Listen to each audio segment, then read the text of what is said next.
ओम नमो भगवते वासुदेवाय नमः।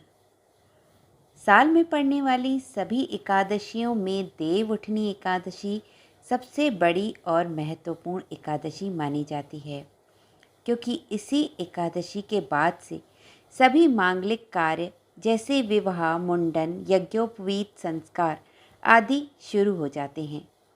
इस दिन भगवान विष्णु योग निद्रा से जागते हैं। इसे देव उत्थान एकादशी और प्रबोधिनी एकादशी तथा गन्ना ग्यारस भी कहते हैं। तो आइए जानते हैं देव उठनी एकादशी की तारीख, शुभ मुहूर्त, इसका महत्व। इस साल देव उठनी एकादशी 4 नवंबर दिन शुक्रवार को पड़ रही है। हिंदू पंचांग के अनुसार देवउठनी एकादशी तिथि 3 नवंबर 2022 को शाम 7:30 से प्रारंभ होगी और इसका समापन 4 नवंबर 2022 को शाम 6:08 पर होगा। उदया तिथि के अनुसार देवउठनी एकादशी का व्रत 4 नवंबर को रखा जाएगा। एकादशी व्रत का पारण 5 नवंबर सुबह 6:39 से 8:52 तक किया जाएगा।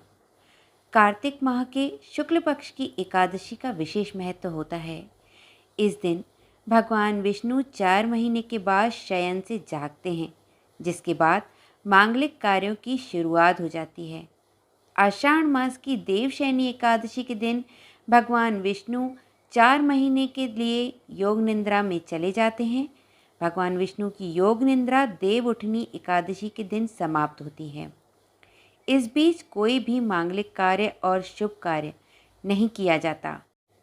इसे पाप मुक्त करने वाली एकादशी माना जाता है और इस एकादशी का व्रत करने वालों पर भगवान विष्णु की विशेष कृपा होती है। देवउठनी एकादशी के दिन तुलसी विवाह का भी महत्व है। इस दिन तुलसी जी और विष्णु जी के विग्रह स्वरूप शालिग्राम का विवाह किया जाता है। आइए जानते हैं तुलसी जी और शालिग्राम का विवाह क्यों किया जाता है। पौराणिक कथा के अनुसार वृंदा भगवान विष्णु की अनन्य भक्त थी। उनका विवाह जलंधर नामक राक्षस से हुआ था। सभी उस राक्षस के अत्याचारों से उद्विग्न थे। जब देवों और जलंधर के बीच युद्ध हुआ तो वृंदा के सतीत्व के कारण उसे मारना असंभव हो गया था। सभी देवों ने इस बारे में विष्णु जी से सहायता मांगी। विष्णु जी जलंधर का रूप धारण करके वृंदा के समक्ष गए। नारायण को अपना पति समझकर वृंदा पूजा से उठ गई, जिससे उसका व्रत टूट गया। परिणाम स्वरूप युद्ध में जलंधर की मृत्यु हो गई। जब इस बात का पता वृंदा को चला तो उन्होंने विष्णु जी से कहा कि हे नारायण, मैंने जीवन भर आपकी भक्ति की है, फिर आपने मेरे साथ ऐसा छल क्यों किया।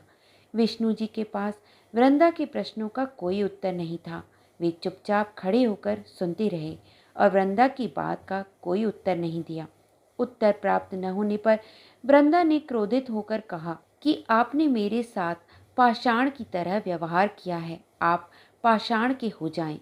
वृंदा के द्वारा दिए गए श्राप के कारण नारायण पत्थर के बन गए, जिससे सृष्टि का संतुलन बिगड़ने लगा।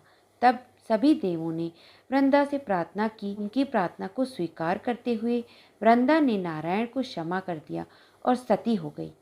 उनकी राख से एक पौधा उत्पन्न हुआ जो तुलसी कहलाया। विष्णु जी अपने द्वारा किए गए छल के कारण पश्चाताप में थे, जिसके कारण उन्होंने अपने एक स्वरूप को पत्थर का कर दिया। उसके बाद विष्णु जी ने कहा कि उनकी पूजा तुलसी दल के बिना अधूरी मानी जाएगी। वृंदा का मान रखते हुए सभी देवों ने उनका विवाह पत्थर स्वरूप विष्णु जी से करवा दिया। इसलिए तुलसी और शालिग्राम का विवाह किया जाता है। हिंदू धर्म में सभी के घरों में तुलसी का पौधा जरूर होता है। इस दिन पौधे के गमले अथवा वृंदावन को सजाया जाता है। विष्णु देवता की प्रतिमा स्थापित की जाती है। चारों तरफ मंडप बनाया जाता है। कई लोग फूलों एवं गन्ने के द्वारा मंडप सजाते हैं। तुलसी एवं विष्णु जी का गठबंधन कर पूरे विधि विधान से पूजन किया जाता है। इस प्रकार इस दिन से 4 माह से बंद मांगलिक कार्यों का शुभारंभ होता है। तुलसी विवाह के दिन दान का भी महत्व है। इस दिन कन्यादान को सबसे बड़ा दान माना जाता है। कई लोग तुलसी का दान करके कन्यादान का पुण्य प्राप्त करते हैं। इस दिन शास्त्रों में गाय दान का भी महत्व होता है।